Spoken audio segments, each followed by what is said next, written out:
એવા બહુ સરસ અત્યારે જે યુટ્યુબમાં જેના ગીતો અને ભજનો અને રામાપીરના તો ખાસ આપણે જે સાંભળે છે એવા મીતાબેન ચૌહાણ એ પણ આજના કાર્યક્રમમાં છે. એમને પણ આપણે તાળીમાં ગગડાથી મીતા ચૌહાણને બતાવીએ. નાની ઉંમરની માત્ર મોટી નામના મેળવી છે.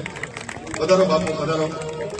મહામંડલેશ્વર 1008 શ્રી શ્રી જોશી ભારતી બાપુ પધારી રહ્યા છે.